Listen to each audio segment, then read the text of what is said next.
ऋग्वेद में लगभग 1000 सूक्त हैं, यानी लगभग 10,000 मंत्र हैं। चारों वेदों में करीब 20,000 से ज्यादा मंत्र हैं और इन मंत्रों के रचयिता कवियों को हम ऋषि कहते हैं। बाकी 3 वेदों के मंत्रों की तरह ऋग्वेद के मंत्रों की रचना में भी अनेकानेक ऋषियों का योगदान रहा है, पर इनमें भी 7 ऋषि ऐसे हैं जिनके कुलों में मंत्र रचयिता ऋषियों की एक लंबी परंपरा रही। ये कुल परंपरा ऋग्वेद के सूक्त 10 मंडलों में संग्रहित है और इनमें 2 से 7 यानी 6 मंडल ऐसे हैं जिन्हें हम परंपरा से वंशमंडल कहते हैं, क्योंकि इनमें 6 ऋषिकुलों के ऋषियों के मंत्र इकट्ठा कर दिए गए हैं। आकाश में 7 तारों का एक मंडल नजर आता है, उन्हें सप्तर्षियों का मंडल कहा जाता है। उक्त मंडल के तारों के नाम भारत के महान 7 संतों के नाम पर ही रखे गए हैं। वेदों में उक्त मंडल की स्थिति, गति, दूरी और विस्तार की विस्तृत चर्चा मिलती है। प्रत्येक मनवंतर में अगल अगल सप्तऋषि हुए हैं। यहाँ प्रस्तुत है वैवस्वत मनु के काल के सप्तऋषियों का परिचय। एक सप्तऋषि के पहले ऋषि जिनके पास थी कामधेनु गाय। वशिष्ठ। राजा दशरथ के कुलगुरु ऋषि वशिष्ठ को कौन नहीं जानता। ये दशरथ के चारों पुत्रों के गुरु थे। वशिष्ठ के कहने पर दशरथ ने अपने चारों पुत्रों को ऋषि विश्वामित्र के साथ आश्रम में राक्षसों का वध करने के लिए भेज दिया था। कामधेनु गाय के लिए वशिष्ठ और विश्वामित्र में युद्ध भी हुआ था। वशिष्ठ ने राजसत्ता पर अंकुश का विचार दिया तो उन्हीं के कुल के मैत्रावरुण वशिष्ठ ने सरस्वती नदी के किनारे 100 सूक्त एक साथ रचकर नया इतिहास बनाया। दूसरे महान ऋषि मंत्र शक्ति के ज्ञाता और स्वर्ग निर्माता। विश्वामित्र। ऋषि होने के पूर्व विश्वामित्र राजा थे और ऋषि वशिष्ठ से कामधेनु गाय को हड़पने के लिए उन्होंने युद्ध किया था, लेकिन वे हार गए। इस हार ने ही उन्हें घोर तपस्या के लिए प्रेरित किया। विश्वामित्र की तपस्या और मेनका द्वारा उनकी तपस्या भंग करने की कथा जगत प्रसिद्ध है। विश्वामित्र ने अपनी तपस्या के बल पर त्रिशंकु को सशरीर स्वर्ग भेज दिया था, लेकिन स्वर्ग में उन्हें जगह नहीं मिली तो विश्वामित्र ने एक नए स्वर्ग की रचना कर डाली थी। इस तरह ऋषि विश्वामित्र के असंख्य किस्से हैं। माना जाता है कि हरिद्वार में आज जहां शांतिकुंज है, उसी स्थान पर विश्वामित्र ने घोर तपस्या करके इंद्र से रुष्ट होकर एक अलग ही स्वर्ग लोक की रचना कर दी थी। विश्वामित्र ने इस देश को ऋचा बनाने की विद्या दी और गायत्री मंत्र की रचना की, जो भारत के हृदय में और जहना पर हजारों सालों से आज तक अनवरत निवास कर रहा है। तीसरे महान ऋषि ने बताया ज्ञान विज्ञान तथा अनिष्ट निवारण का मार्ग। कण्व। माना जाता है इस देश के सबसे महत्वपूर्ण यज्ञ सोमयज्ञ को कण्वों ने व्यवस्थित किया। कण्व वैदिक काल के ऋषि थे। इन्हीं के आश्रम में हस्तिनापुर के राजा दुष्यंत की पत्नी शकुंतला एवं उनके पुत्र भरत का पालन पोषण हुआ था। 103 सूक्त वाले ऋग्वेद के 8वें मंडल के अधिकांश मंत्र महर्षि कण्व तथा उनके वंशजों तथा गोत्रजों द्वारा दृष्ट हैं। कुछ सूक्तों के अन्य भी दृष्ट ऋषि हैं, किंतु प्राधान्यन व्यपदेशा भवन्ति के अनुसार महर्षि कण्व अष्टम मंडल के दृष्टा ऋषि कहे गए हैं। इनमें लौकिक ज्ञान विज्ञान तथा अनिष्ट निवारण संबंधी उपयोगी मंत्र हैं। सोनभद्र में जिला मुख्यालय से 8 किलोमीटर की दूरी पर कैमूर श्रृंखला के शीर्ष स्थल पर स्थित कण्व ऋषि की तपस्थली है, जो कंडाकोट नाम से जानी जाती है। चौथे महान ऋषि जिन्होंने दुनिया को बताया विमान उड़ाना। भारद्वाज। वैदिक ऋषियों में भारद्वाज ऋषि का उच्च स्थान है। भारद्वाज के पिता बृहस्पति और माता ममता थी।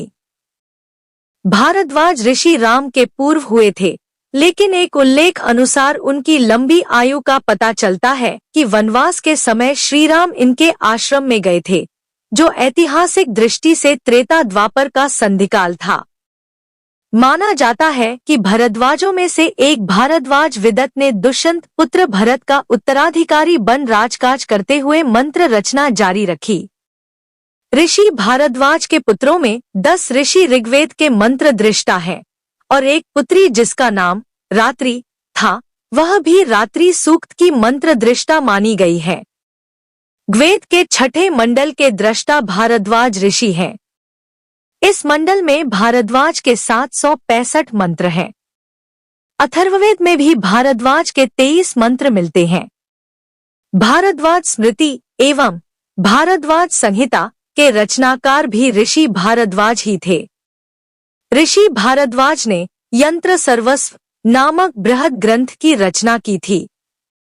इस ग्रंथ का कुछ भाग स्वामी ब्रह्ममुनि ने विमान शास्त्र के नाम से प्रकाशित कराया है। इस ग्रंथ में उच्च और निम्न स्तर पर विचरने वाले विमानों के लिए विविध धातुओं के निर्माण का वर्णन मिलता है। पांचवें महान ऋषि पारसी धर्म संस्थापक कुल के और जिन्होंने बताया खेती करना। अत्रि ऋग्वेद के पंचम मंडल के दृष्टा महर्षि अत्रि ब्रह्मा के पुत्र, सोम के पिता और कर्दम प्रजापति व देवहूति की पुत्री अनुसुया के पति थे। अत्रि जब बाहर गए थे तब त्रिदेव अनुसुया के घर ब्राह्मण के भेष में भिक्षा मांगने लगे और अनुसुया से कहा कि जब आप अपने संपूर्ण वस्त्र उतार देंगी तभी हम भिक्षा स्वीकार करेंगे। तब अनुसुया ने अपने सतीत्व के बल पर उक्त तीनों देवों को अबोध बालक बनाकर उन्हें भिक्षा दी। माता अनुसुया ने देवी सीता को पतिव्रत का उपदेश दिया था। अत्रि ऋषि ने इस देश में कृषि के विकास में पृथु और ऋषभ की तरह योगदान दिया था। अत्रि लोग ही सिंधु पार करके पारस, आज का ईरान, चले गए थे, जहां उन्होंने यज्ञ का प्रचार किया। अत्रियों के कारण ही अग्निपूजकों के धर्म पारसी धर्म का सूत्रपात हुआ। अत्रि ऋषि का आश्रम चित्रकूट में था। मान्यता है कि अत्रि दंपति की तपस्या और त्रिदेवों की प्रसन्नता के फलस्वरूप विष्णु के अंश से महायोगी दत्तात्रेय, ब्रह्मा के अंश से चंद्रमा तथा शंकर के अंश से महामुनि दुर्वासा महर्षि अत्रि एवं देवी अनुसुया के पुत्र रूप में जन्मे। ऋषि अत्रि पर अश्विनी कुमारों की भी कृपा थी।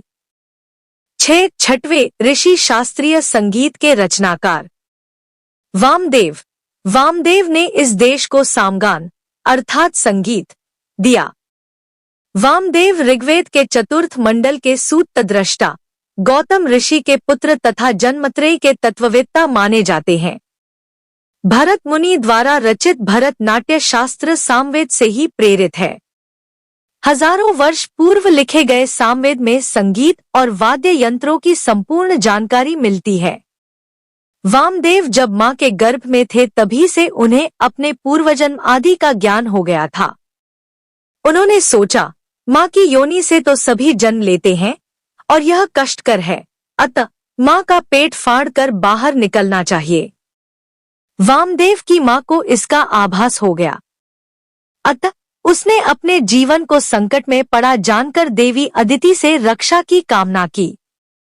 तब वामदेव ने इंद्र को अपने समस्त ज्ञान का परिचय देकर योग से शैन पक्षी का रूप धारण किया तथा अपनी माता के उदर से बिना कष्ट दिए बाहर निकल आए। सातवें ऋषि गुरुकुल परंपरा के अग्रज शौनक। शौनक ने 10,000 विद्यार्थियों के गुरुकुल को चलाकर कुलपति का विलक्षण सम्मान हासिल किया और किसी भी ऋषि ने ऐसा सम्मान पहली बार हासिल किया। वैदिक आचार्य और ऋषि जो शुनक ऋषि के पुत्र थे।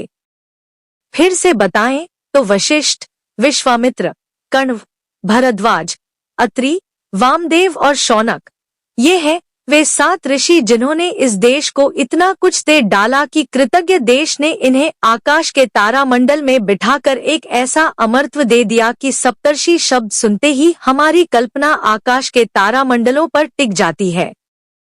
इसके अलावा मान्यता है कि अगस्त्य, कश्यप, अष्टावक्र, याज्ञवल्क्य, कात्यायन, ऐत्रेय, कपिल, जेमिनी, गौतम आदि सभी ऋषि उक्त 7 ऋषियों के कुल के होने के कारण इन्हें भी वही दर्जा प्राप्त है। अंत में पढ़े कुछ खास तथ्य की बातें। वेदों का अध्ययन करने पर जिन 7 ऋषियों या ऋषि कुल के नामों का पता चलता है वे नाम क्रमश इस प्रकार है। 1 वशिष्ठ, 2 विश्वामित्र, 3 कण्व, 4 भारद्वाज, 5 अत्रि, 6 वामदेव और 7 शौनक। पुराणों में सप्तऋषि के नाम पर भिन्न भिन्न नामावली मिलती है। विष्णु पुराण अनुसार इस मनवंतर के सप्तऋषि इस प्रकार है। वशिष्ठ काश्यपो यात्रिर्मग्निसगौत, विश्वामित्र भारद्वजौ सप्तर्षियोभवन। अर्थात 7वें मनवंतर में सप्तऋषि इस प्रकार हैं।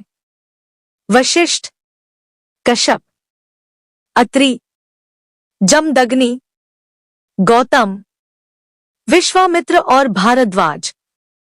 इसके अलावा पुराणों की अन्य नामावली इस प्रकार है। ये क्रमशः केतु, पुलह, पुलस्त्य, अत्रि, अंगिरा, वशिष्ठ तथा मारीची है। महाभारत में सप्तर्षियों की 2 नामावलियां मिलती हैं। एक नामावली में कश्यप, अत्रि, भारद्वाज, विश्वामित्र, गौतम, जमदग्नि और वशिष्ठ के नाम आते हैं, तो दूसरी नामावली में 5 नाम बदल जाते हैं। कश्यप और वशिष्ठ वहीं रहते हैं, पर बाकी के बदले मरीचि, अंगिरस, पुलस्त्य, पुला और क्रतु नाम आ जाते हैं। कुछ पुराणों में कश्यप और मरीचि को एक माना गया है, तो कहीं कश्यप और कण्व को पर्यायवाची माना गया है। यहाँ प्रस्तुत है वैदिक नामावली अनुसार सप्तऋषियों का परिचय।